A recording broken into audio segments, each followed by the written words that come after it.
마태복음 16장 13절 이후를 보면 예수님께서 제자들을 데리고 가이사랴 빌립보 지역으로 들어가십니다. 가이사랴 빌립보는 갈릴리 바다에서도 북쪽으로 40km 떨어져 있는 도시이며 헐몬산 기슭에 있습니다. 그러므로 이스라엘에서 최북단에 있는 도시다라고 보면 맞을 것입니다. 그곳에 가보니 높은 절벽이 있고 판신이라고 하는 우상, 거대한 우상을 섬기는 신전이 있고 그 밖에도 많은 우상의 제단이 있습니다. 가이사랴 빌립보는 헤롯 빌립이 로마 황제 가이사르를 기념하여 세운 도시이기 때문에 우상 가득할 수밖에 없습니다. 그곳에서 예수님은 제자들에게 질문합니다. 사람들이 나를 누구라 하느냐? 제자들이 이야기하죠. 세례 요한이요, 더러는 에레미야요. 또 어떤 사람들은 또 엘리야다 그러기도 하고 선지자 중에 한 사람이라고 말하더이다. 예수님이 제자들에게 질문합니다. 그러면 너희는 나를 누구라 하느냐? 3년여 동안 제자들과 함께 열심히 제자 훈련을 하시고 하나님 나라를 선포했는데 제자들은 과연 예수 그리스도를 어떻게 고백하는가 궁금하셨던 것입니다. 제자들이 꿀먹은 벙어리처럼 답하지 못합니다. 그때 그래도 수제자였던 베드로가 주는 그리스도시요 살아계신 하나님의 아들이십니다. 바요나 시몬아, 이를 알게 하니는 하늘에 계신 내 아버지시다. 얼마나 칭찬을 많이 받는지 모릅니다. 베드로의 본래 이름은 시몬인데 그때부터 너는 베드로라, 헬라어로 페트로스, 반석이란 뜻입니다. 바로 너 위에 반석인 너의 신앙 고백 위에 하나님께서 교회를 세우시겠다고 그를 아주 칭찬하십니다. 예수님 마음에 흡족함이 있고 기쁨이 있어서 이제 제자들에게 더 심화 과정으로 들어갑니다. 이제는 됐다 싶어서 십자가를 가르쳐 주시려고 했던 것입니다. 이제 내가 예루살렘으로 올라가면 바리새인들과 서기관들과 대제사장들이 나를 결박하여 죽게 할 것이고 사흘 후에 부활하리라. 제자들은 부활이라고 하는 것에 대해서는 전혀 전이해가 없으니까 관심이 없고요. 예수님이 죽는다는 얘기에 주님 그렇게 하시면 안 됩니다. 돌아가시면 안 됩니다. 그렇게 허망하게 죽음을 맞이하면 안 됩니다. 주님을 만류하죠. 그 이유가 뭘까요? 만약에 예수님이 그렇게 돌아가신다고 하면 제자들이 마음속에 가지고 있었던 예수님이 이제 왕이 되시면 나는 한 자리 차지하고 너는 저쪽 자리를 차지하고 이렇게 다 계획하고 있는데 모든 계획이 물거품처럼 사라지는 거 아닙니까? 그 중에서도 누가 강하게 예수님을 말렸습니까? 베드로가 말렸습니다. 그랬더니 예수님이 그렇게 칭찬하셨는데 얼굴색을 변해서 사단아, 사단아 내 뒤로 물러가라. 너는 나를 넘어지게 하는 자로다. 내가 하나님의 일을 생각하지 아니하고 도리어 사람의 일을 생각하는도다. 그리고 아주 중요한 말씀을 선포하시는데 누구든지 나를 따라오려거든 자기를 부인하고 자기 십자가를 지고 나를 따를 것입니다. 할렐루야. 그렇습니다. 우리가 예수님을 믿는다는 것, 신앙생활 한다는 것, 하나님의 사람으로 날마다 빚어진다는 것, 결국에는 자기를 부인하고 십자가를 지고 주님을 따르는 것입니다. 나는 죽고 예수로 사는 것입니다. 자기를 부인한다는 것, 또 십자가를 지고 주님을 따른다는 것 결코 쉬운 일이 아닙니다. 현실적으로 너무너무 우리 자신과는 먼 이야기처럼 생각이 됩니다. 자기를 부인한다는 게 무엇입니까? 자신의 모든 생각과 뜻을 내려놓는 것입니다. 자신의 가치관과 소망과 비전과 모든 것을 내려놓는 것입니다.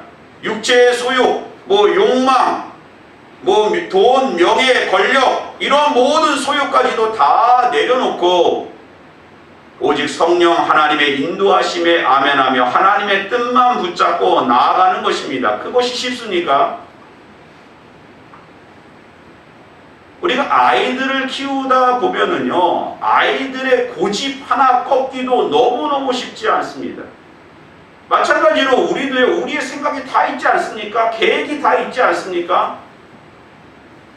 이런 모든 것을 포기하고 하나님의 뜻과 말씀만 붙잡고 산다는 것이 현실적으로 너무 쉬운 이야기가 아닙니다. 말은 쉽게 하지만 그렇게 하라고 하면 그게 쉽습니까? 또 십자가는 무엇입니까? 예수 그리스도를 믿음으로 죽음의 자리, 순교의 자리까지도 나아갈 수 있는 모든 환난과 핍박, 이 모든 것이 십자가예요. 고난과 역경, 이 모든 것을 지고 주님을 따르는 게 쉬운 일입니까? 결단코 쉬운 일이 아닙니다. 이란에 메흐디 디바즈라고 하는 사람이 있었습니다. 이란이라고 하면 대표적인 이슬람 국가예요. 그곳에 사는 사람들은 모두 다 이슬람을 믿어야 되는 것입니다. 만약에 이슬람을 믿지 않으면 배교자라고 해가지고 핍박을 받는 것입니다. 그곳에 메흐디 디바즈라고 하는 사람이 있었는데 그가 청년의 때에 하나님의 말씀을 듣고 복음을 접하고 예수 그리스도를 믿기 시작했습니다.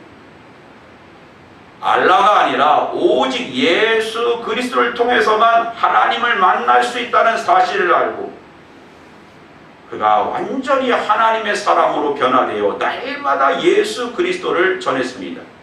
그러니 종교경찰이 그를 잡아서 감옥에 가둬버렸습니다. 재판을 하고 그에게 사형을 선고했습니다. 1993년 12월에 그는 사형 언도를 받았습니다. 전 세계에 있는 사람들이 이란에는 종교의 자유가 없느냐, 왜 인권이 없느냐, 그 젊은 사람을 왜 죽이려고 하느냐, 전 세계의 사람들이 들고 일어나니까 이란의 법정이 그를 그냥 석방해라. 그래서 밖으로 나왔습니다. 그러다가 가격한 이슬람주의자들에 의해서 결국에는 죽음을 당한 것입니다. 순교의 자리를 지킨 것입니다. 그곳에서도 그는 예수를 부인하지 않고 끝까지 하나님의 영광과 복음을 증거했다고 합니다. 사랑하는 성도 여러분, 자기를 부인하고 자기 십자가를 지고 주님을 따르는 것 결코 쉬운 일이 아닙니다. 이것이 순교자의 길을 가는 것이 바로 그리스도인의 길이요, 제자의 길이요, 십자가의 길임을 믿으시기 바랍니다. 오늘 본문을 보면 사도 바울이 1차, 2차, 3차 모든 선교 여행을 마치고 에베소 장로들을 밀레도에서 초청하고 이제는 마지막으로 그들에게 하나님의 말씀을 종용하고 가르치고 선포하고 있는 것입니다. 그러므로 오늘 본문을요, 바울의 고별적 설교다 그렇게 이야기합니다. 우리는 모세의 고별 설교를 기억합니다. 여호수아의 고별 설교를 기억합니다. 모세의 고별 설교가 무엇이냐? 이스라엘 백성이 40년의 광야 여정을 마치고 모압 평지에 이르렀을 때 모세가 다시 하나님의 말씀, 율법을 중심으로 그동안에 하나님께서 우리들을 어떻게 인도하셨는지 그렇게 설교한 것이 신명기고, 신명기가 모세의 고별 설교라고 볼 수 있어요.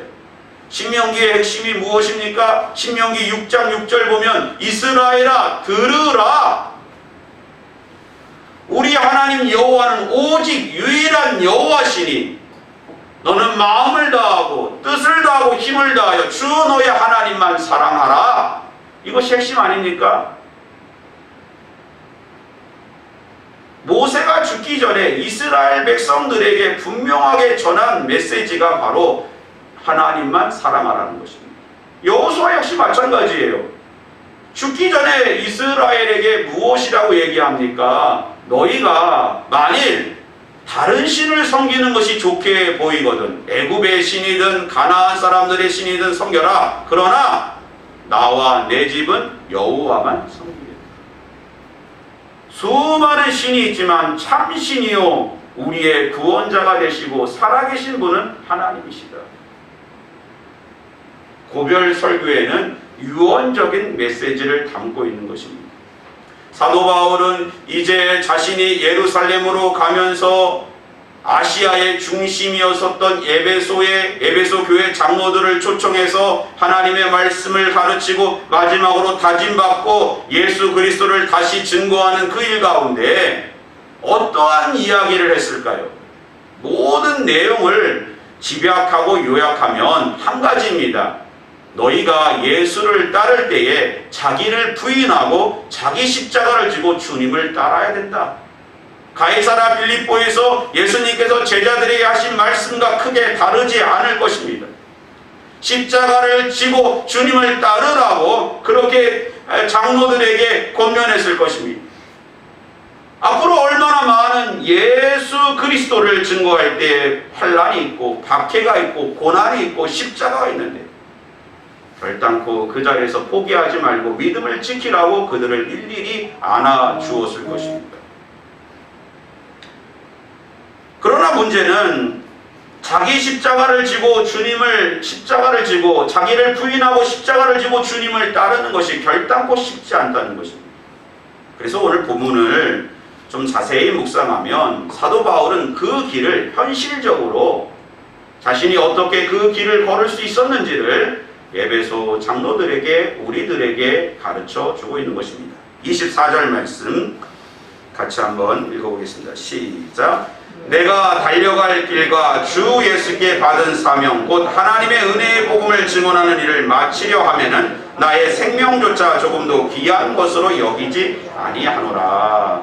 이 말씀을 곱씹으면 어떻게 사도 바울이 자기를 부인하고 자기 십자가를 지고 주님을 따를 수 있었는지 이 말씀 속에 그 길을 우리에게 가르쳐주고 있는 것입니다. 첫 번째는 우리가 과연 무엇을 위하여 달리는가를 늘 점검해야 되는 것입니다.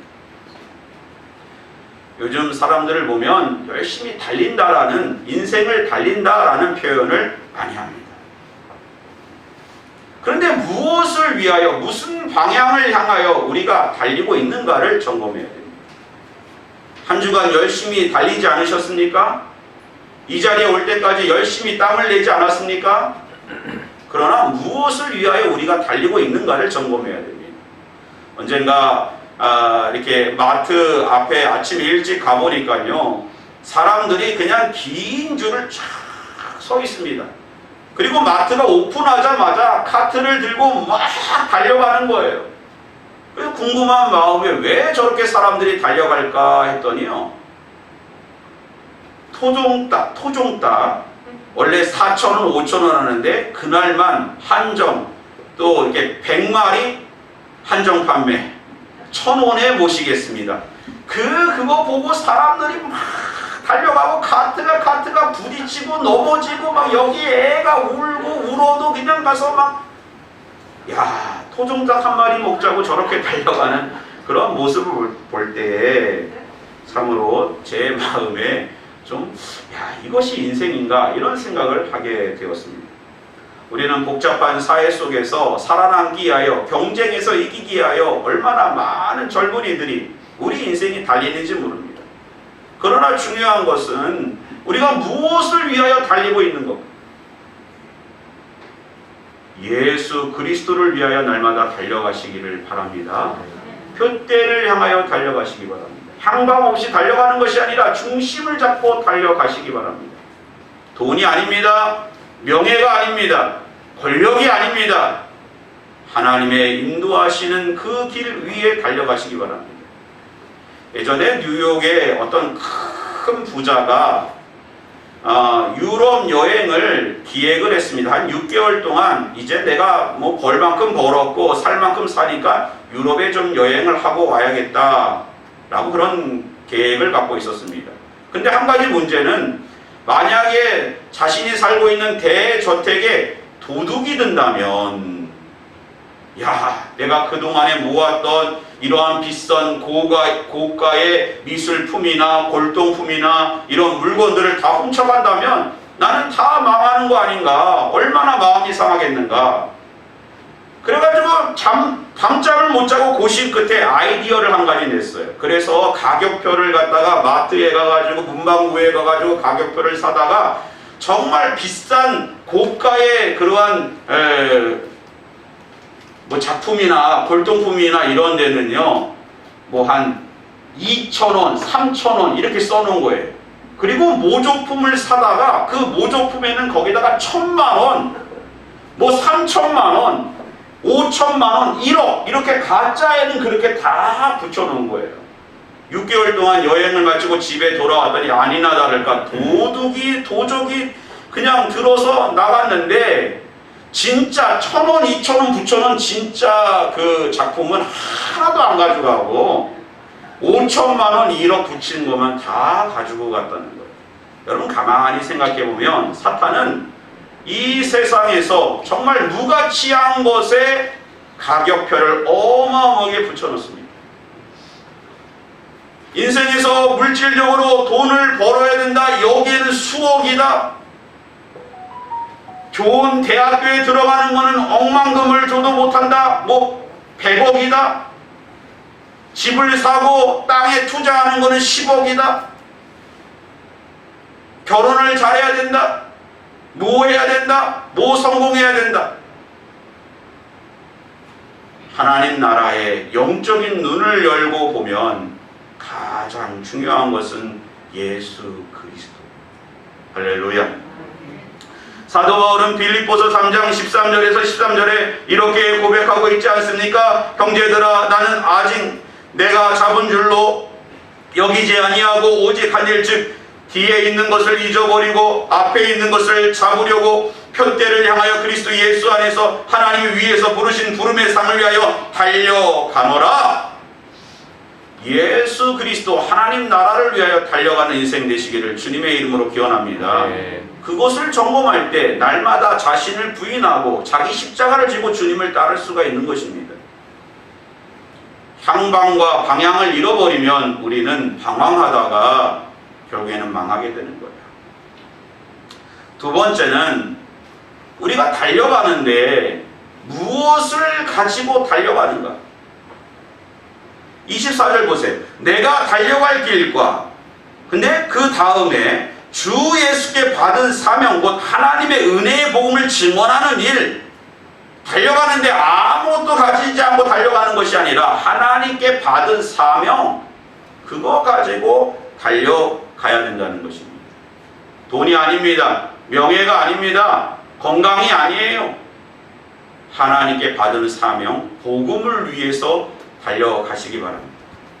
빌립보서 3장에 보면 사도 바울은 예수를 믿기 전에 세상적으로 가진 것이 참 많다고 여겨지는 사람입니다. 그렇게 고백하고 있어요.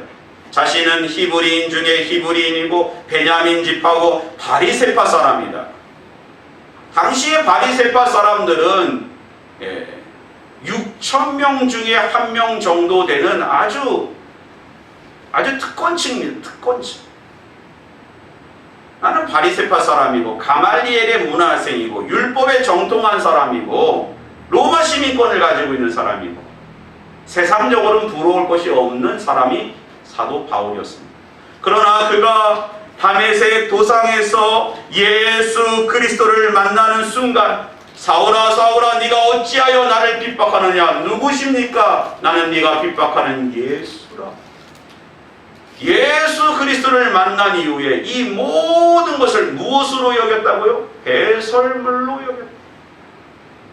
화장실에 가서 한번 변기를 누르면 흘러가는 배설물로 여겼다. 그리고 그는 하나님께 받은 사명, 복음을 가지고 달리던 인생이 되었던 것입니다. 사랑하는 성도 여러분, 우리는 열심히 달립니다. 열심히 달립니다. 한번 개화역에, 방화역에 나가보세요. 아침에 나가보십시오. 얼마나 많은 사람들이 막 달려가는지 모릅니다. 과연 무엇을 가지고 달리고 있을까요? 우리는 예수를 가지고 하나님께 받은 사명 가지고 달리시기를 주님의 이름으로 기원합니다. 네. 제가 예전에도 말씀드렸지만 저는 늦둥이입니다. 어머니께서 저를 49에 나셔서요, 사실상 50에 난 거랑 다름없어요. 어려서부터 사람들이 저를 놀렸어요. 신둥이다, 신둥이다. 어떻게 신의 애를 낳을 수 있을까? 이렇게 놀림을 당했습니다. 그런데 지금에 와서 생각하면 저와 형님과의 나이 차이가 9살 차이 나는데 정말 기적같이 제가 태어난 거거든요. 목회적으로 힘든 일이 있고 너무너무 버거운 그러한 일들이 있을 때 이런 생각을 합니다. 반드시 하나님께서 나를 늦게 태어나게 한 것은 하나님의 시간표에 하나님의 사명을 부여하기 위해서 늦게 태어나게 하신 것입니다. 이런 생각할 때마다 힘이 나요. 여러분, 무엇에 힘이 납니까? 통장에 들어있는 그 100만 원 때문에 힘이 납니까? 내 사촌 동생이 구청에서 일한다고 하는 그 사실에 힘이 납니까? 여러분, 예수 그리스도를 통하여 주신 하나님의 사명으로 힘을 내시기 바랍니다. 그래야 십자가도 질 수 있고 자기를 부인할 수도 있는 것입니다. 마지막은요, 우리가 하나님 24절 또 좀 보면은요, 이러한 모든 일을 마치려 하면은 나의 생명조차 조금도 귀한 것으로 여기지 아니야. 그리스도인들에게서 정말 중요한 것은 생명보다 사명이라는 사실을 기억해야 됩니다. 우리가 이 세상을 살아가다 보면 마귀가 우리에게 주는 가장 큰 미혹은 건강보다 중요한 거 없다. 생명보다, 장수보다 중요한 거 없다. 더 오래 살아야 됩니다. 더 건강하게 살아야 됩니다. 이것이 최고입니다. 우리를 이렇게 속이는 거예요. 미혹하게 하는 것입니다. 그러나 하나님의 백성은 이 땅에서 100년 산들, 200년 산들, 그것보다 더 중요한 것은 오늘 하루를 살 때 예수 그리스도를 위한 사명 가지고 사는 것이 더 중요함을 믿으시기 바랍니다. 얼마 전에 교회는 나오지 않지만, 예수는 믿지 않지만 이 동네에서 제법 잘 사시는 분이 저에게 전화를 했어요. 그분을 제가 어디서 만났냐 하면, 지금은 코로나로 이렇게 탁구를 같이 못 치는데 탁구장에서 만났어요. 그래서 갑자기 저한테 전화가 왔길래 선생님 무슨 일입니까? 그랬더니 목사님 잘 지내고 계시죠? 그러더라고요. 그래서 예, 잘 지내고 있습니다. 힘드신 일 없죠? 그래서 예, 힘든 일 없습니다. 그렇게 안부를 주고받았어요. 그래서 나는 탁구장에 한번 오라는 얘기인가 라고 했는데, 알고 봤더니 목사님 저 내일 백신 맞아요. 그러더라고요. 그래요. 무서워서 전화한 거예요. 무서워서. 그래서 제가 그래요? 라고 하면서 전화기 들고 기도를 해드렸어요. 하나님, 우리 선생님 백신을 맞는다고 하니 하나님 만져주셔서 아무 일 없게 해주시고 앞으로 하나님 택한 백성으로서 예수도 믿게 해주세요. 하고 기도드렸어요. 그랬더니 그분이 할렐루야! 그 속으로 살고는 싶은가 보다. 세상 사람들은 건강과 생명, 이게 전부다라고 많은 이야기를 합니다. 그분도 만약에 백신 맞고 사고가 나면 이 방화동에 남은 그 재산 다 놔두고 가야 되는데 억울해서 못 가는 거예요. 사도 바울은 23절에 이런 고백을 합니다. 오직 성령이 각성해서 내게 증언하는 결박과 환난이 나를 기다린다 하시나. 사도 바울은 예루살렘에 가서 결박하여 십자가를 지고 죽을 수도 있다는 모든 사실을 이미 알고 있었습니다. 이것이 중요한 거예요. 여러분, 예수를 믿는다는 것, 우리의 끝에 십자가가 있다는 사실입니다. 고난이 있다는 거예요. 환난과 핍박과 순교의 자리까지 있다는 것입니다. 그것을 알고 가는 것이 십자가의 길이고 제자의 길이고 예수를 믿는 것입니다. 왜냐하면 그 너머에 부활의 생명이 있기 때문에. 가이사랴 빌립보에서 주님은 다시 제자들에게 아주 의미심장한 말씀을 하시는데 마태복음 16장 25절 누구든지 제 목숨을 구원하고자 하면 잃을 것이요 누구든지 나를 위하여 제 목숨을 잃으면 찾으리라. 우리가 이 땅에서 좀 더 살기 위하여 좀 더 건강을 위하여 우리의 모든 것을 쏟아붓는 것이 아니고 사명에 쏟아부시기 바랍니다. 그러면 하나님께서 우리를 살리시는 역사가 있는 줄 믿으시기 바랍니다. 기도하겠습니다.